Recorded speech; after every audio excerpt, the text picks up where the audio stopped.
Well, when I first came out, I was the only one putting one-on-one basketball videos up. Mm-hmm.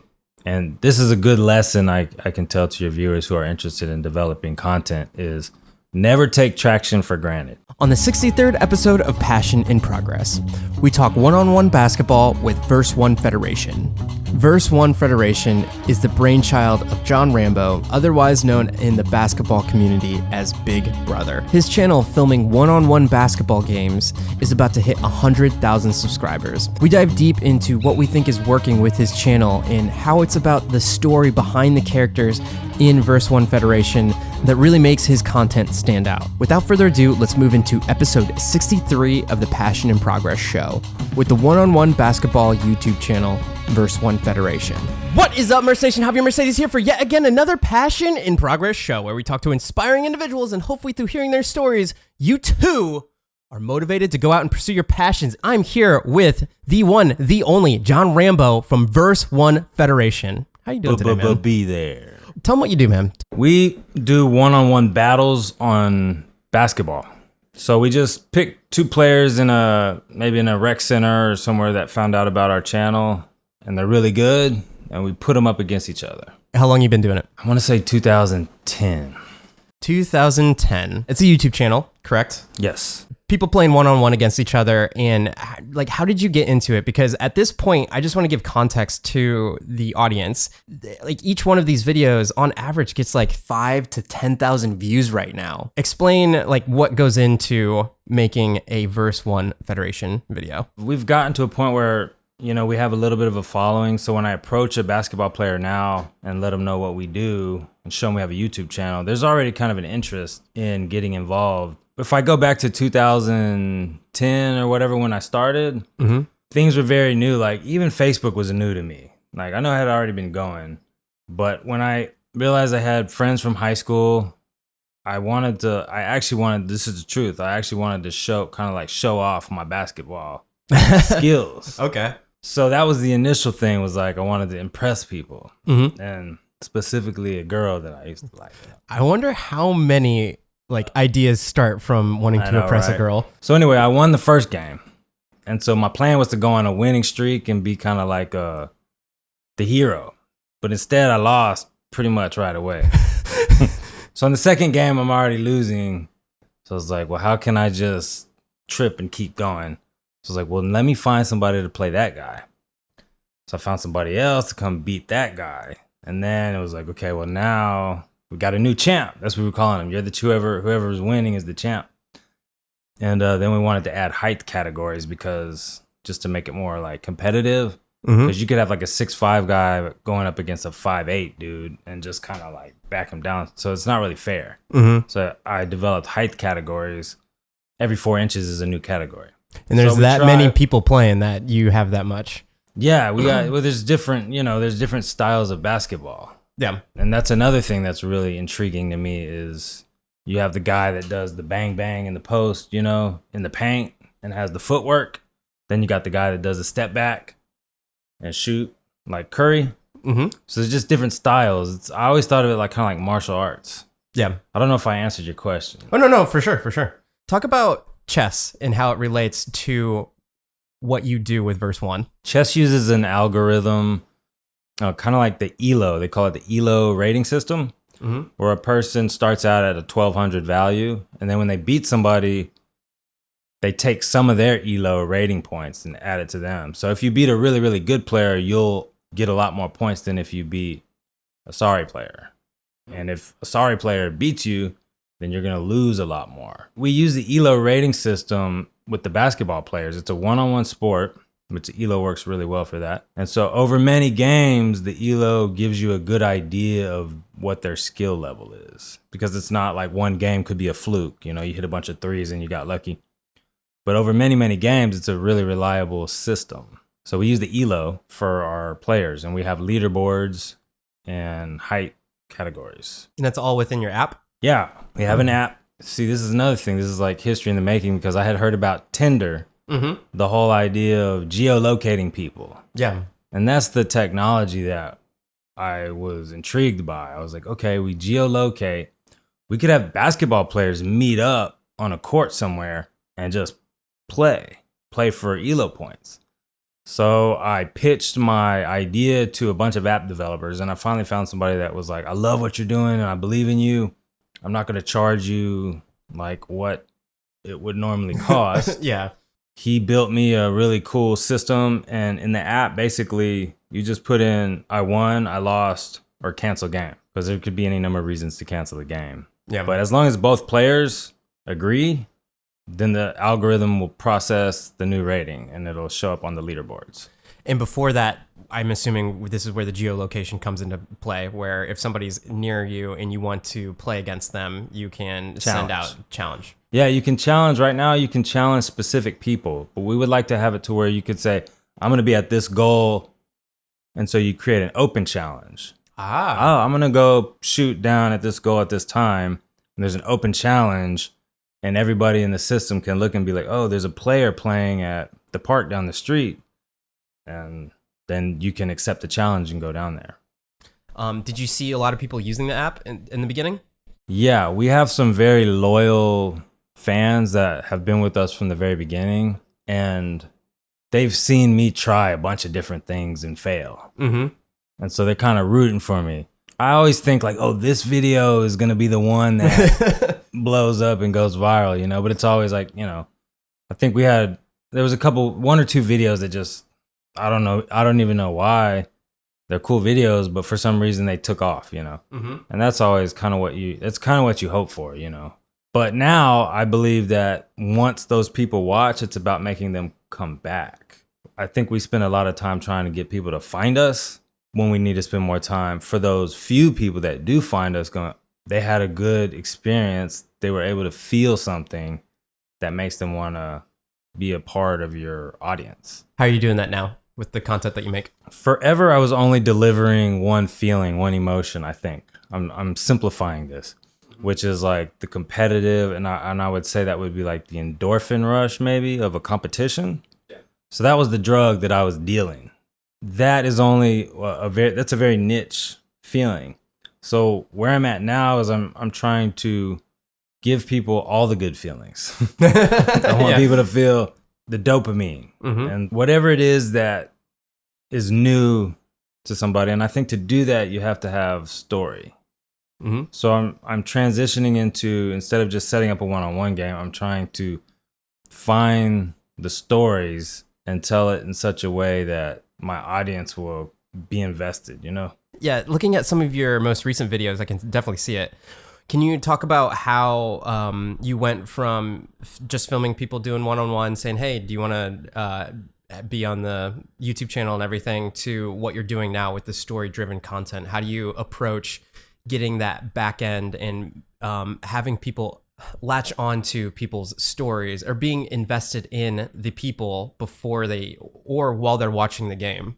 That's a key question, because just a little background on myself. I've always wanted to be a filmmaker. I always wanted to make movies. And I grew up watching Spielberg movies, and to me, it was like, that was where my heart was. So the one-on-one basketball was just something else that I was doing that wasn't that. Meanwhile, I'm writing screenplays and I'm studying story and all that. But my YouTube channel, the one-on-one basketball, I haven't figured out how to marry the two together. Yeah. And I knew that I needed to. And so now I realize that it's not me that needs to be creative. It's me that needs to open up in the collaborative world to either a player's life or anybody that would be watching or in my film, in my content. So finding the nugget or whatever it is in somebody's life that I would never think of on my own, and then using that so that the audience connects to that character, I guess. Yeah, and in some circumstances, let's bring up beef. I believe the beef creates itself in some regards. Can you talk about over the history of your channel? Because I know there's definitely some players playing against other players, and that gets built up. And I'm assuming when those certain players play each other, that's a well-viewed video. But how has that manifested itself? Talk about just like the camaraderie between players and how that manifests as a story within the Verse 1 Federation channel? Well, I think I've gotten something from basketball players that I didn't know before going into it, or I wasn't fully like aware of, which is there's a family of ballers, I guess you could say. Like there's a in the competitive atmosphere, people come and they bring it and they put it all on the line. But then there's the element of like these people hang out and really see each other as family. Mm-hmm.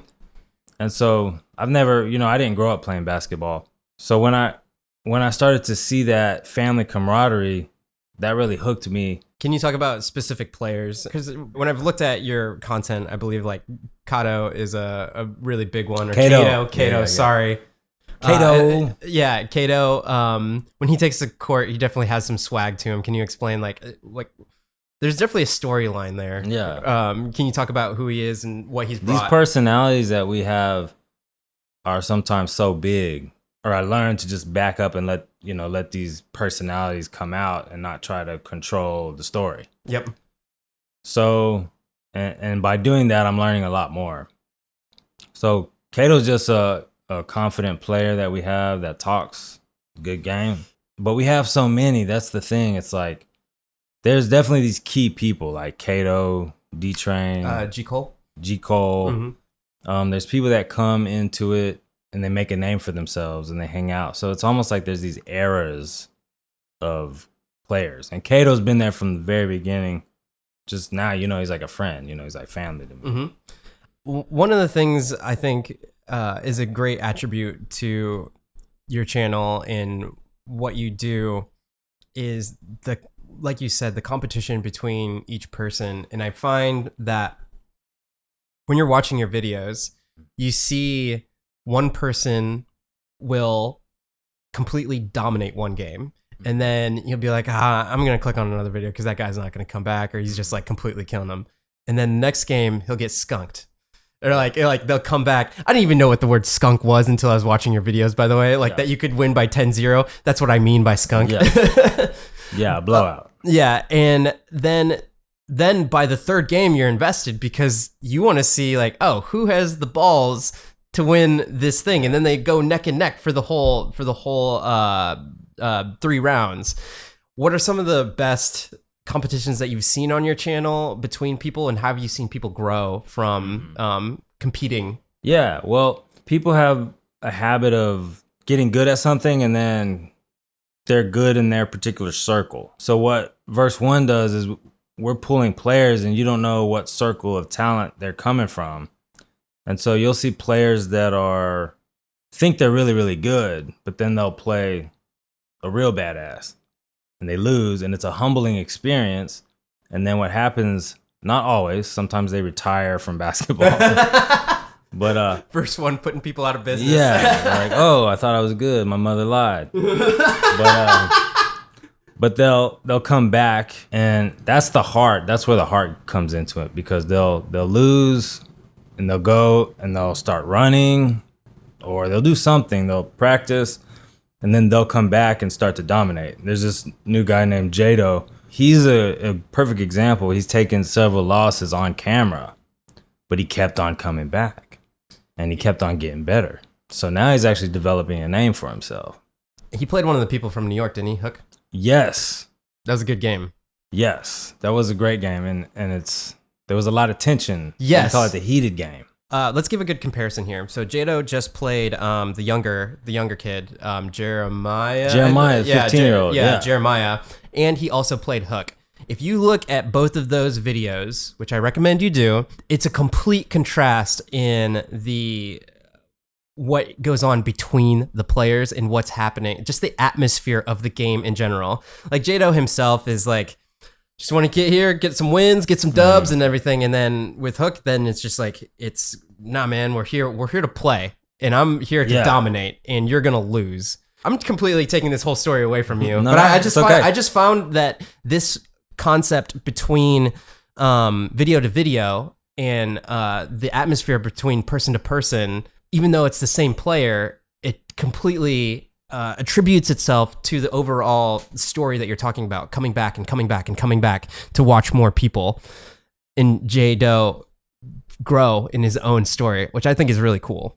Yeah, Hook, he kind of had a little bit of, I would say, maybe some bad luck, because we had this the ref situation where he felt, I think the first game when he played Brandon, he felt like he didn't get certain calls. Now, because I don't have a huge budget, I can't get like the greatest refs. So sometimes the refs don't do the best job, but they're out there trying, you know, they're doing as best as they can. But I think he felt like he kind of, maybe it didn't come out his way the first time due to some calls.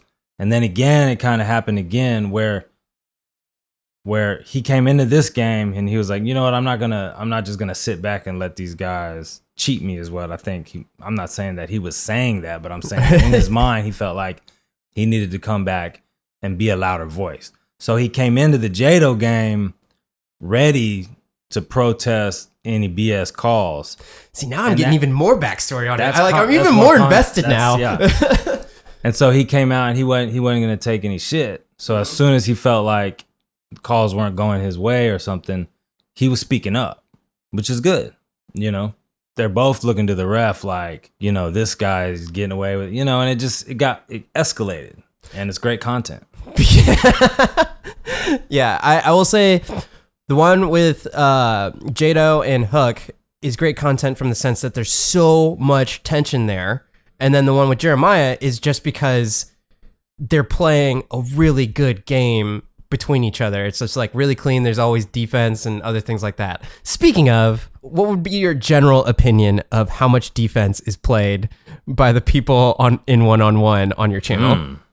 This is very, very good. That's a very good topic, because my audience can't stand when people don't play defense. Myself included. Yeah. So if you get this idea that the player doesn't care so much, he's kind of letting the guy shoot, it makes for it makes for players that don't care. And when you don't care, your heart's not on the line. And good content is when you have two opposing people and both of them are invested and the heart is on the line. My audience will call them out real fast if you're not playing defense. And what's interesting, sometimes it's hard to play defense. It's very hard to play defense. Stamina. To put into context for the audience, how long are they playing? What's a typical game? So we go to 18 by 2s and 3s. 10-0 is a skunk, and we do 3 rounds. And if you don't remember, skunk is if somebody is winning by 10-0. Yeah. The whole game and the other person hasn't scored. Yeah. If you don't get on the board, you're at risk of getting skunked. So which is like a fatality.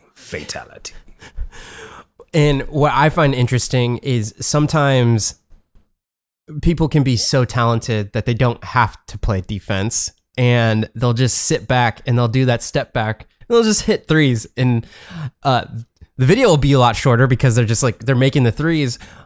But when that person comes along and puts them in their place, then that's when they're like, all right, you got to start playing defense. Oh, yeah. A lot of people have gotten off the hook because they're a great 3-point shooter, and the defender doesn't believe it. Because sometimes people get lucky and make a 3. Well, if they make 2 in a row, that's the warning. You're already 6-0. That's the warning, and then you better step up and tighten up on that person. And so some people have lost very quickly. I'm talking about 30-second games where the person just hits all their threes. We've had a few of those, and those are memorable moments. From where you've come filming the basketball games to where you're at now, where have you seen in the game that's played? And I know that, like I alluded to earlier, like with Hook, like you're bringing people from, like there are people from other states now, and it's more of a like a nationwide thing. How have you seen the game transgress from 2010? Well, when I first came out, I was the only one putting one-on-one basketball videos up.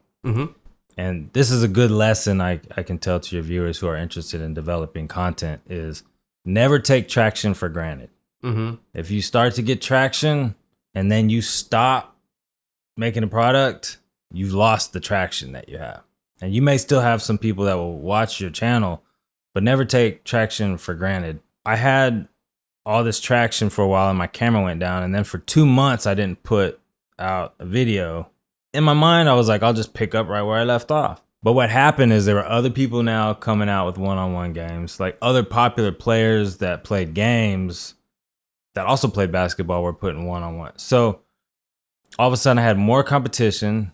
I had lost a lot of traction, and I'm still just a family man. I got 2 kids. I got to work. And so it's like, how can I not just go under? So it was just a survival mentality for a long time, which was, and I'm going to answer your question better. No, it's fun. It was a survival thing where I was like, I just got to keep putting out videos. And so I didn't put as much effort into each video, but I had to do it that way just because I needed to keep the content coming.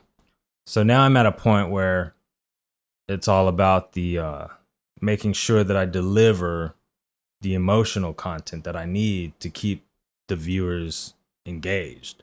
As far as the one-on-one basketball game, I feel like it has expanded. The idea of one-on-one is becoming more accepted because it's always been one-on-one is always the game you play when nobody else, when there's only one other guy, that's what you play. But to turning it into like a thing where it's like an official sport, we're closer now, but it didn't unfold the way I wanted it to. Like I wanted that to happen quickly. Yeah. So that, I could get that paycheck, But no, it's still a work in progress. Like the game is still open for somebody to come along and take it to that next level. And I'm trying to be that guy, to turn it into like a real big sport. Talk about time. What has the value of time? And just to dive deeper into what you're talking about, because I think that's what a lot of people don't. When they go to start something, myself included, I understand that building the fan base and all that other stuff, it takes time. Can you, like, what in your personal experience has done that? It does come down to how good your content is. Yeah.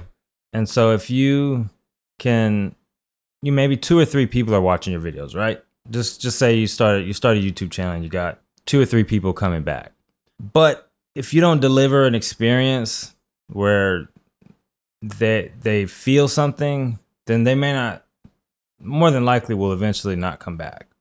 So to manage time better, sometimes if you can put some heart into your video, I guess, or I'm talking about, I guess, story. Like if you can give them something new where they don't say, oh, I've seen this before or I've felt this before. If you can come up with a way to deliver a feeling that they're not familiar with, maybe something new that's engaging, then I think they'll keep coming back. That's my theory. Yeah, and I think this ties into one of the things that we were just talking to before the podcast. You're an artist, you do art, and you've also designed a really badass logo. You gave me one of your shirts, and I was like, man, this shirt's really good. So it comes down to quality, but explain that in terms of what you've done with the shirts that you have and the attire that you make. Oh yeah, well my whole idea was that if you give somebody a shirt that feels cheap, like, or it's not comfortable to wear, you may pay less for the shirt, but they're probably not gonna wear your shirt because they've got that good shirt. They've got that good shirt that they love. Mm-hmm. So I was like, well, how can I? And I did research and I figured out the kind of material that's that good shirt feel, which I think it's the tri-blend. Mm-hmm. And it's the premium. What is a tri-blend? A tri-blend is like cotton, rayon, and polyester. And it like, so personally, it just like, it stretches in it, like it breathes. Yeah, it just feels comfortable. If you could wear not a shirt at all, then that would be optimal, at least in Texas. Yeah. But if you have to wear a shirt, you want to wear something comfortable. So my shirts, I put comfort in mine first. I pay a little more, but people like to wear them. I was going to say, how have you seen it pay off personally? Simply that people will wear it. Not even because they like the logo, or not even because they're a fan. They'll just wear it because it's a comfortable shirt. Boom. I will agree. Yeah. What about what you want to do as a filmmaker? because you showed me a snippet of a film that you're coming out with. But for the people that don't know, that follow you for Verse One, talk about what you do or what you're pursuing right now as a filmmaker. For a long time, I always look for other people's approval. So instead of making my movie, I would just write screenplays, and I'd try to get them into the hands of like important people. But it's hard to get somebody to read a screenplay. I mean, if somebody just hands you a document that's 120 pages and you don't even know that person, chances are you're going to be like, oh, yeah, I'll get to it. Yeah, I'll get to it. You might read the first page. So as a person that wants to be a filmmaker, I decided I have the knowledge I have the tools to make my own movie. So let me just, even though I don't have the greatest camera and lights, I'm just like, the same way that I would write a screenplay, well, let me just start shooting a movie. So I've shot the first act already. And that's a big epiphany that I had was with Verse One. I was like, I realized that I'm a storyteller and I have this thing that I'm not utilizing that skill for. And so right now I'm going through a transition where I'm taking my channel from just one-on-one battles into who are these people? What are they like? What are the emotions and context behind the game? And so I'm expecting that the content that I'm going to start putting out is going to be better and more engaging. And it's not going to take my audience for granted, because that's the thing that I think I maybe did for a long time. That's something that I learned, is that I need to deliver an emotion. Neurotransmitters is what I call them. I have a theory on developing content, which is like, we are in a way drug dealers, and we're giving people these neurotransmitters that evolution has designed, and they're very powerful. Figuring out how to trigger those different neurotransmitters is, I think, what hooks people into your content. Because, it's not just a person talking. Sometimes a person talking can do that. Mm-hmm. But not everybody has that skill. So it seems like one of the points that you keep bringing up is the emotion, is the story, is all of that. And you're also practicing that with your own filmmaking. I can see from just the most recent videos that you've posted, your content looking more like a Sports Center or a 60 for 60, 30 for 30, those kinds of things, especially when getting the interviews and all that kind of stuff. Would you agree? Yeah. I mean, that's really what I'm going for, is by having the narrative. And I never wanted to be in front of the camera. Yeah. But I have access to myself more than anybody else. So I'm like, well, I just need to bite the bullet and tell my story, or the story that I'm trying to tell. And so in the recent content, it's one of those things where you got to see it to understand. So you go to Verse One YouTube channel, self-promotion. But yeah, I'm making a promise to my audience when I create a video like that. I'm making a promise that I'm going to continue to put out that quality. What do you think needs to happen in like the next 5 years, 10 years for where do you see yourself, and what do you want to be doing with Verse One? I would love to have an official global sport with a champ and a championship team, similar to chess. The difference being that I have a sport that we can videotape. I mean, you can videotape chess, but for a lot of people, that's a very niche group of people that will watch that. Yeah. So I'm hoping by engaging emotion and personality and story into the sport, that I can develop one-on-one basketball into being a bigger sport. I don't know if that's going to happen in 5 years, but it's all a game of chess where you make a little move that improves your position. And, when you get some money in the bank, maybe you can make this move. You can bring your bishop out. Maybe you can castle. So there's no magic stroke to just hitting it out of the park, but you do what you can, little piece by little piece, baby steps. So I'm just going to keep making baby steps, and hopefully it will continue to climb. Like, we're starting to see a bump in our channel right now. So yeah, I think biggest thing here with the emotion is also context. Even if people listen to everything that you're saying right now, like myself included, just meeting you the other day, I have so much more vested interest in what's going on with your channel between the people that are playing, because I know the person behind the camera that's making the content itself. Yeah. And not only that, I like what we just discussed with Jado and Jeremiah. Somebody could randomly come across that video and maybe get hooked just because, like I said, he lost a game, then he completely dominated another game, and then you're like, well, what's going to happen with this next game, you know?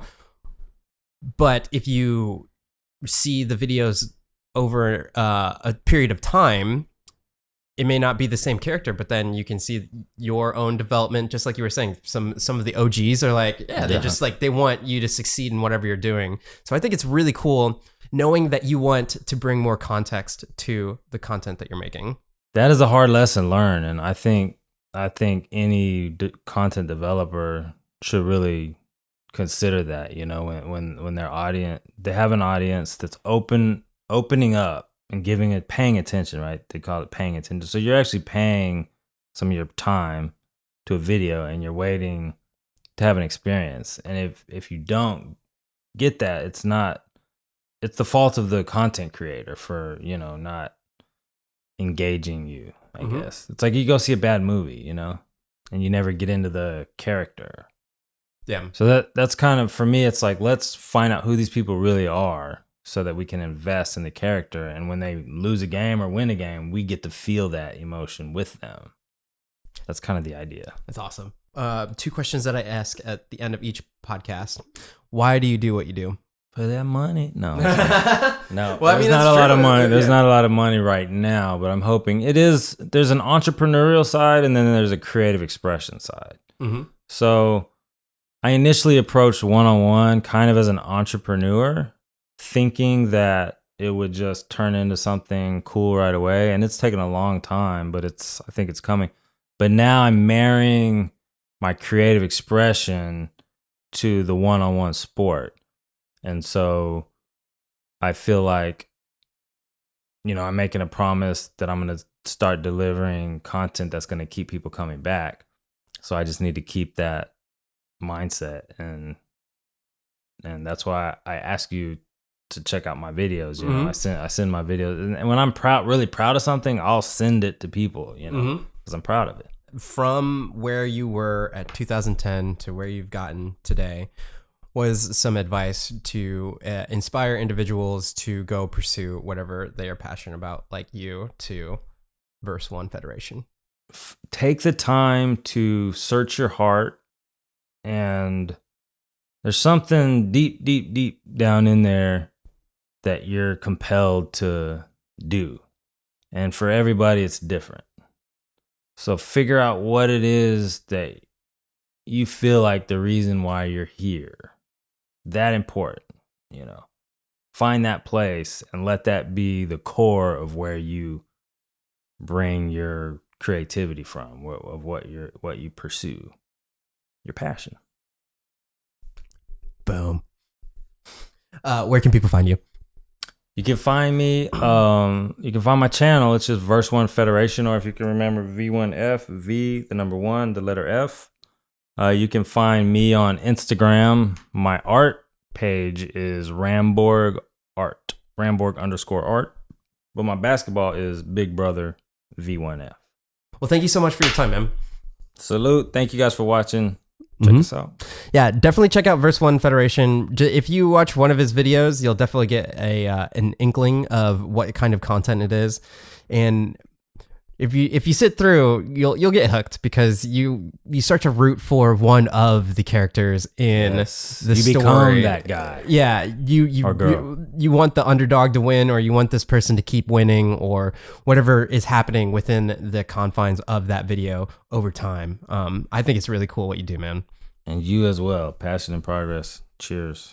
And speaking of things that are cool, you know, it'd be really awesome is if me and you battle one-on-one. I do have a Papa Shot. We could do Papa Shot one-on-one. Let's do it. Roll camera. Yeah. If you wanted to share this podcast out, that would be amazing. So if you got value out of this and you dig what John is into, go ahead and share it out and tell them about the Passion Progress Show.